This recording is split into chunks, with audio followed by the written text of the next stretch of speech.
Hey everybody, Cousin Jim here. We're going fishing today on the T-Bird. And I've got a lucky interview today. We got Kenny Dean, he's the owner of the boat. And we got Connor Casada, he is the captain of the boat.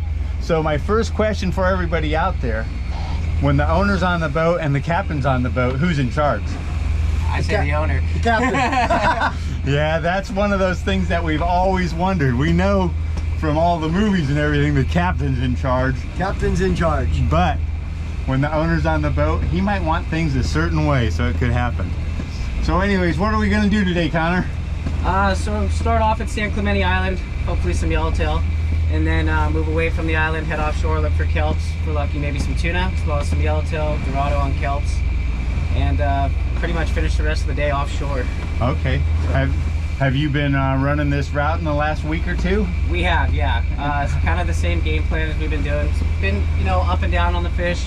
Kind of hard to find the kelps, but a few yellowtail lately at San Clemente, as well as a few fish on the kelps. But we've been doing this run the last week or 2 weeks, so okay, it's been good. And how many days a week are you out here fishing? As much as we can. Ideally, we'd like to go 7 days a week, but you know, lately it's been anywhere from 3 to 5 days. Okay, yeah. So are you the full-time captain? As of right now, yes. It's your main job. Yes, my main job, that's for sure. Correct. And so you definitely want the boat full. Full as we can get it, and many fish as we can catch. That's how it goes. If you load the boat with fish, the boat gets loaded with fishermen. Exactly. So you're out here trying to catch fishermen, and we're out here trying to catch fish. Exactly. Perfect. So does this boat ever get into the bluefin? Yes, again, as often as we can. Lately they've been a little bit too far for overnights. Right now you gotta go on the 1.5 trips. We actually have one of those this evening. But typically that's what we ideally like to fish, is the bluefin, you know, as long as they're close enough and biting the hooks good.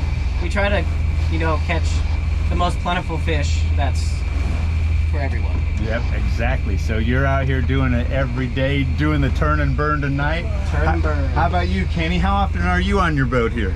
Every trip. Every trip? Every trip, unless I'm on vacation. Okay, and so speaking of vacation, where do you go? Well, the end of next month, I have a 12-person charter down in Puerto Vallarta on Jody Morgan's new boat, the Riptide. Okay, so when you're not fishing here, I'm fishing somewhere else. Yep. That's the fisherman. I fish anytime and every time I get a chance. That's true of every fisherman out there. Like I'm out here now. Monday I'm headed to Florida, and I'll be on the water every day for the next 2 or 3 weeks. Nice. Just because that's how it's supposed to be. Yeah. Yep. You got something spotted out there? I thought I saw a few birds sitting on the water, which we kind of look for when we're looking for kelps. A lot of times you'll see the white birds sitting on the water before you actually see the kelp.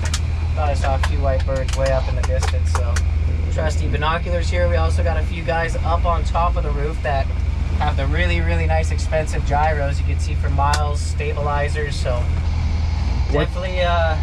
definitely put a lot of work in looking for this stuff every day. What's a set of gyros cost?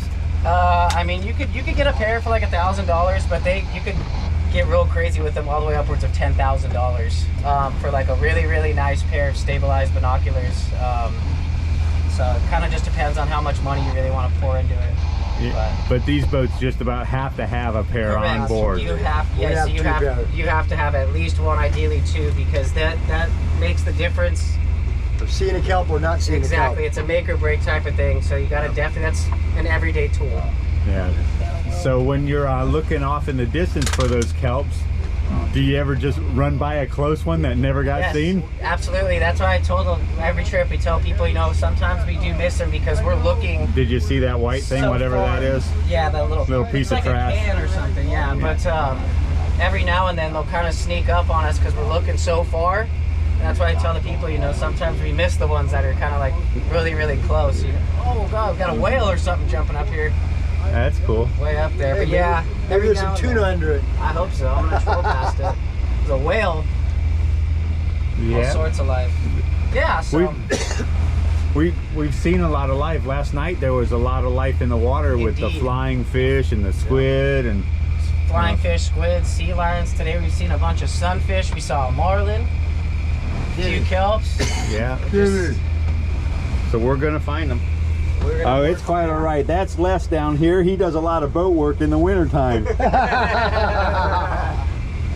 So, yeah, I try and figure out what's going on, who's on board and who's in charge, that kind of stuff. All right, Kenny. So, how big is this boat? 60 foot by 20 foot. 60 by 20. Okay, it's a pretty nice fishing platform. Yeah. I fished it a couple years ago, and we just killed the fish in that on that trip. So. Yep.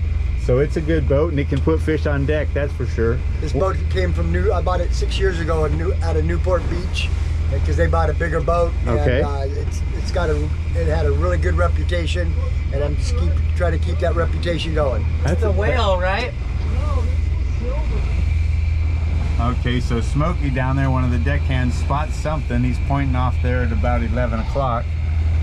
Captain just put a little turn in the boat, and we'll head that way and see if we can figure out what he's looking at. What was it, Sim?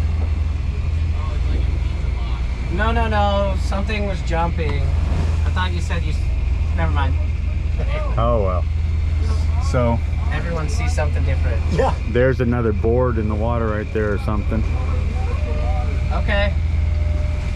So, when you bought this 6 years ago, what made you decide to buy a boat? Because that's a big step. That's a big step. And the funny story is, I was working at a desk job at the time, and I'd been on the internet looking at boats for like 2 to 3 months. I was looking for a personal boat. Okay. 28 to 32 footer, and I stumbled across this. Called my son-in-law, who's a captain, and asked him, hey, if you want to go and house on the old Thunderbird. He said, heck yeah. So I called Frank Lepresti, asked him if he'd put me in Fisherman's Landing. He said he'd do me one better and put me over at Point Loma Sportfishing as the #2 overnight boat right behind the New Luan. So the rest is history. Okay. So you fished all your life? Since I was probably 18, 19, I started fishing regularly out here. Okay. And just, I'm actually a flooring contractor by trade, and I'm still doing that. And I just wanted, Do you have to do the flooring contracting to make the boat pay? This year I have been, yes. Okay. The weather has messed up a couple of trips. The fish have disappeared for a couple of trips. Yeah, it's very hit or miss on the fishing. I mean, at the end of the day, that's fishing. But we all know. We come out here and we know. Our overnight trips are our bread and butter this time of year normally, but the overnight trip fishing just isn't happening for us this year. So I just put up a bunch of 1.5 and 2 day trips so we could reach the tuna ground. So if anybody wants to go out, just go to pointlomasportfishing.com, look up the T Bird, and we've got plenty of 1.5 and 2 day trips scheduled now throughout the rest of this month and into next month, and we'll go out and get some bluefin. All right, well, thank you guys. So I didn't ask you, Connor, what do you do for fun, buddy? What do I do for fun? Yeah, what do you do for fun? I mean, when I do have time off, I enjoy just hanging out. I mean, I go fishing. I kind of stopped fishing the last few years just because I've been working so much. I like just relaxing, to be honest. I do go on. So a pina colada in the pool is your kind of deal? Yeah, beer and poolside somewhere. Alrighty. Well, anyways, thanks guys. I'm having a great time fishing with you. The T-Bird's a great boat to be out on. I hope you guys are enjoying these videos. Fortunately, this time I got the owner of the boat on it, so that was pretty fun. And follow me, Cousin Jim. Subscribe.